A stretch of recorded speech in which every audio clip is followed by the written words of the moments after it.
I used to allow social media to dictate how I feel about myself.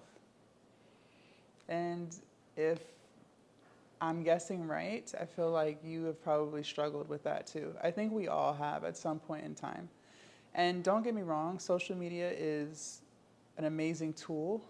I pay all of my bills through online money, through social media. Social media has truly changed my life.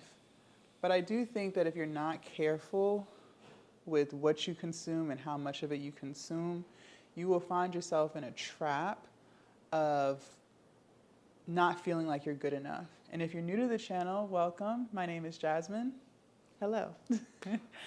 um, I think I always would compare myself, especially when I was younger, especially on Facebook. Facebook, for me, is people that I know or know of or know through somebody. And there was a time when I would see everyone was getting married and having kids. And I started to feel like there was something wrong with me because at that time I wasn't interested in having kids. I wanted to start a business. I wanted to be rich. I didn't want to work for anyone but myself. And seeing people living these lives, these American dream lives of having these jobs and buying a house and having kids all before 30, I started to feel like there was something wrong with me because I'm like, well, why do I not want that? How am I a woman and I don't have baby fever at 26 and 27? I really was struggling with that for a really long time. And it wasn't until counseling when I started to learn that that's okay. I don't have to be like everybody else to be happy. There was also a period during my weight loss journey where I started following a whole bunch of fitness influencers just as motivation and to get some new workout ideas and things like that. But I noticed that the more I was consuming their content, the more I was critiquing my body. And I started to get mad at myself because I had these expectations, even though I hadn't worked out in years upon years upon years. I created these expectations in my head that I should be able to do what she's doing. And there's something wrong with me because I can't. Or I should be able to look like that. Why do I not look like that? There's something wrong with me. And it was just this toxic cycle that I was in, just comparing my body and my results to what I saw on Instagram. And I had to take a minute and reflect and look at what it is that I'm looking at. First of all, I want you guys to realize that people only want to post their good moments, not the bad. I have come a long way in my content creation journey where I share the good, the exciting, and the not so good and the not so exciting.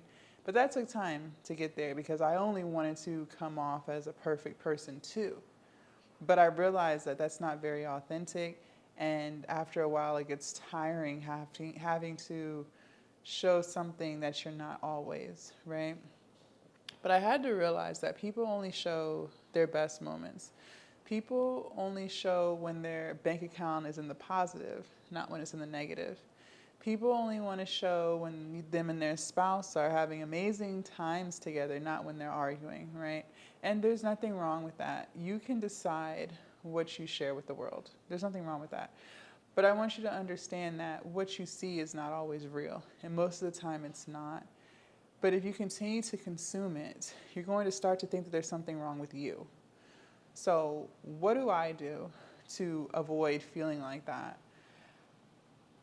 I only like to consume content that's teaching me how to be better. I don't consume anything with celebrity gossip. Uh, I've stopped following the Shade Room years ago. If it's not fueling my mind and making me learn something so that I can apply it to my own life in a positive and constructive way, then I don't want to consume it. I also started to consume content of things that I just truly enjoy. So I love animals. And so what I did recently, I would say maybe 2 months ago, was I went through my Explore page on Instagram. And when it showed me a dog, I liked it, shared it to someone, and archived it. And so then when I swiped up, it showed me another animal. And I did the same thing, liked, shared, and archived. And I did that for about 10 posts. And by doing that, I'm changing what's going to show up on my news feed, on my Explore page, because now the algorithm knows I like animals.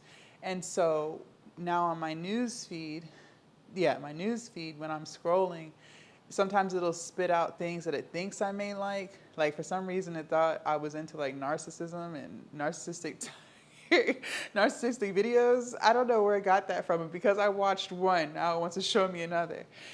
And so I deliberately would not interact with that type of content. I wouldn't like it, I wouldn't watch it, I wouldn't archive it, I wouldn't anything. So I would just keep scrolling. And then when I saw more animals, I would make sure I hit heart and shared, heart and shared, heart and shared. And so now my feed is either things about positivity and being the best version of yourself, or something that just makes me smile, like animals.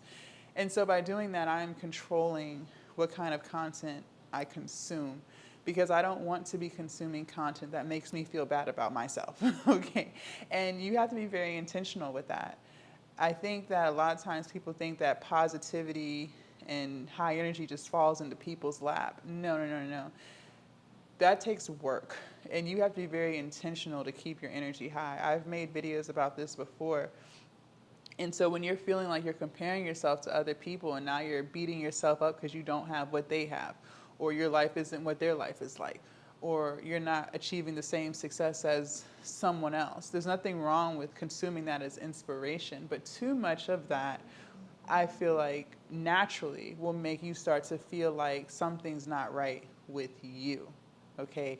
And that's a very negative energy and a very negative spirit to be in. And in order to keep your energy high, in order to feel good, in order to manifest and attract the things that you want out of life, you have to have high energy. And that's very, very, very intentional. Okay? So I wanted to share that with you guys. You're not alone. I think whether people want to admit it or not, I think that we all have struggled with the comparison game. And by constantly comparing what you don't have to someone else's life, you're not even focusing on all of the good things that you have accomplished or the good things that you do have. You even may start to downplay it, like, well, they have a Rolls Royce, or I have only a Toyota, but you have a car. Do you know how many people do not have a car? Do you get what I'm saying? But you're never going to see that and understand that if you're constantly comparing yourself to others. It's really the thief of joy. So I wanted to share that with you guys. If you're struggling with that or have struggled with that before, you're not alone. I think it's normal human behavior. It's just a matter of how can we change it so that you don't continue to be in that energy, right? I hope that helps, and I will see you guys in my next video. Bye.